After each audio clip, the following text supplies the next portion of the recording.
വിശുദ്ധ കത്തോലിക്ക തിരുസഭ ഇന്ന് പരിശുദ്ധ ത്രിത്വത്തിൻ്റെ തിരുനാൾ കൊണ്ടാടുന്നു. പിതാവും പുത്രനും പരിശുദ്ധാത്മാവുമായ ത്രിയേക ദൈവത്തിൻ്റെ സന്നിധിയിൽ നമുക്കിന്ന് പ്രാർത്ഥനാപൂർവമാവാം. നമ്മുടെ ചിന്ത കൊണ്ട് എത്രമാത്രം വ്യാഖ്യാനം കൊടുക്കുവാൻ പരിശ്രമിച്ചാലും ഒരിക്കലും പൂർണ്ണമാവാത്ത ഒന്നാണ് പരിശുദ്ധ ത്രിത്വം.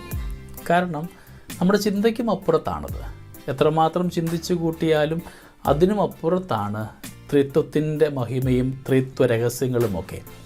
പിതാവായ ദൈവത്തിൻ്റെ സ്നേഹം പുത്രനായ മിശിഹായിലൂടെ രക്ഷണീകർമ്മമായി ഈ ഭൂമിയിൽ അവതരിച്ചതും പരിശുദ്ധാത്മാവായ ദൈവം വഴി ഇന്നും തുടർന്നുകൊണ്ടിരിക്കുന്നതുമായ ത്രിത്വത്തിൻ്റെ വലിയ നന്മ നമ്മുടെ ഏവരുടെയും ജീവിതത്തിൻ്റെ ഭാഗമാക്കുവാൻ നമുക്കിന്ന് പരിശ്രമിക്കാം. പെന്തക്കോസ്ത കഴിഞ്ഞു വരുന്ന അടുത്ത ഞായറാഴ്ചയാണ് കത്തോലിക്കാ സഭയിൽ ത്രിത്വത്തിൻ്റെ ഈ വലിയ തിരുനാൾ അനുസ്മരിക്കുക, ആഘോഷിക്കുക. പിതാവിൻ്റെയും പുത്രൻ്റെയും പരിശുദ്ധാത്മാവിൻ്റെയും ഒരുമ നമുക്കിന്ന് ധ്യാനിക്കാം. നമ്മോടുള്ള വലിയ സ്നേഹത്തെ പ്രതി പിതാവായ ദൈവത്തിൻ്റെ വലിയ സ്നേഹം അനുഗ്രഹമായതാണ് പുത്രനായ മിശിഹ. പുത്രനായ മിശിഹ തൻ്റെ എല്ലാ സ്വർഗീയ മഹിമകളും അഴിച്ചു വെച്ച് ഒരു സാധാരണ മനുഷ്യനായി പിതാവിൻ്റെ ഹിതം ശിരസാ വഹിച്ചുകൊണ്ട് ഈ ഭൂമിയിൽ മനുഷ്യനായി അവതരിച്ചു. പാടുപീഡകൾപ്പെട്ട് കാൽവരിയുടെ വിരിമാറിൽ നമുക്ക് വേണ്ടി ബലിയാഗമായി മാറി രക്ഷണീയ കർമ്മം പൂർത്തിയാക്കി. പിതാവിൻ്റെ സ്നേഹം പുത്രനിലൂടെ രക്ഷണീയ കർമ്മമായി മാറിയത് ഇന്നും സഭയിൽ തുടരുക പരിശുദ്ധാത്മാവായ ദൈവം വഴിയാണ്. ഇതിൻ്റെ സുവിശേഷത്തിൽ നാം വായിക്കുന്നുണ്ട്, പിതാവിനുള്ളതെല്ലാം എനിക്കുള്ളതാണ്, എന്നിൽ നിന്ന് സ്വീകരിച്ച് പരിശുദ്ധാത്മാവ് നിങ്ങൾക്ക് സമ്മാനിക്കുന്നു. അപ്പോൾ പിതാവിനുള്ളതെല്ലാം പുത്രൻ്റെ തന്നെയാണ്. പിതാവിൽ നിന്നും സ്വീകരിച്ചവ പുത്രൻ പരിശുദ്ധാത്മാവിലൂടെ നമുക്കിത് സമ്മാനിക്കുമ്പോൾ നമ്മുടെ ജീവിതത്തിൽ നമുക്ക് ദാനമായി കിട്ടിയതൊക്കെ കൈമാറുവാനും നമുക്ക് സാധ്യമാകുന്നുണ്ടോ?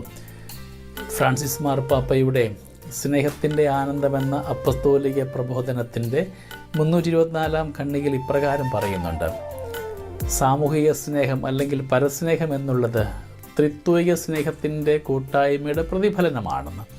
ചുറ്റുവട്ടങ്ങളിലൊക്കെ നാം ഈ സ്നേഹം കൈമാറുമ്പോൾ ഓർത്തുകൊള്ളുക പ്രിയമുള്ളവരെ, ത്രിത്വിക ദൈവത്തിൻ്റെ സ്നേഹമാണ് നമ്മൾ കൈമാറുക. ഒരു കുടുംബത്തിലേക്ക് നോക്കുമ്പോൾ കുടുംബത്തിലെ ഭർത്താവിൻ്റെ ഇഷ്ടമായിരിക്കണം ഭാര്യയുടെ ഇഷ്ടം, ഭാര്യയുടെ ഇഷ്ടമായിരിക്കണം ഭർത്താവിൻ്റെ ഇഷ്ടം.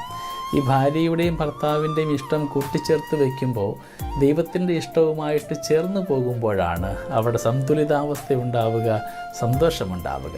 ഏതെങ്കിലും ഒരിഷ്ടത്തിന് അല്പം മാറ്റമുണ്ടാകുമ്പോൾ, ഏറ്റക്കുറച്ചിലുണ്ടാകുമ്പോൾ സന്തുലിതാവസ്ഥ നഷ്ടപ്പെടുകയും അസ്വാരസ്യങ്ങൾ നമ്മുടെ ഭവനത്തിലുണ്ടാവുകയും ചെയ്യും.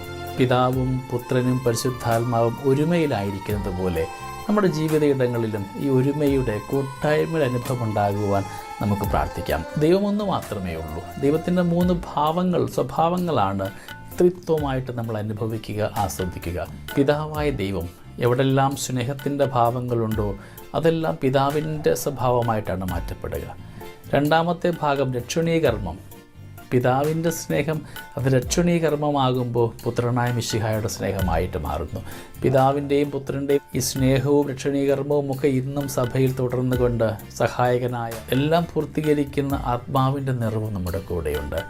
ഈ പിതാവിൻ്റെ സ്നേഹവും പുത്രൻ്റെ രക്ഷണീകർമ്മവും പരിശുദ്ധാത്മാവിൻ്റെ പൂർത്തീകരണവുമൊക്കെ നമ്മുടെ ജീവിതത്തിൽ ദൈനംദിനമുണ്ടാകുവാൻ നമുക്ക് ഈ ദിനത്തെ മാറ്റിവെക്കാം.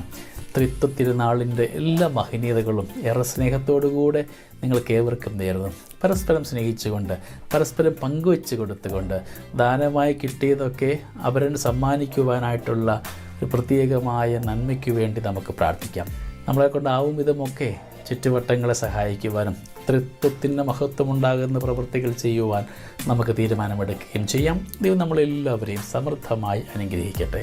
നമ്മുടെ കർത്താവ് ഈശോ മിശിഹായുടെ കൃപയും പിതാവായ ദൈവത്തിൻ്റെ സ്നേഹവും പരിശുദ്ധാത്മാവിൻ്റെ സഹവാസവും നമ്മുടെ കൂടെ എന്നും ഉണ്ടായിരിക്കട്ടെ, ഇപ്പോഴും എപ്പോഴും എന്നേക്കും. ആമേൻ.